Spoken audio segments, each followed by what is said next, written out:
berkaitan dengan permasalahan tanah, Pak. Respon daripada Kementerian Pertanahan Republik Indonesia, terutama dari BPN Provinsi Jawa Barat, seperti apa, Pak? Responnya pada saat Menteri ATR-nya Bapak AHY, beliau mendukung. Makanya alhamdulillah dukungan ini sudah disampaikan ke Bapak Kapolda Jabar.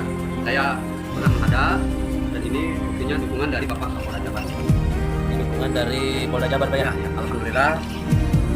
Makanya kami mengucapkan beribu-ribu terima kasih kepada jajaran Polda Jabar yang sudi membantu kami. Selama Bapak melaksanakan kegiatan membantu masyarakat di Kabupaten Bandung, khususnya berkaitan dengan permasalahan tanah, Pak, apa kendala Bapak selama ini, Pak?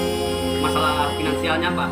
Alhamdulillah pada saat ini ada yang sudi membantu kami, makanya kami bisa menindaklanjuti lagi semua keluhan-keluhan masyarakat yang tanahnya bermasalah. Selama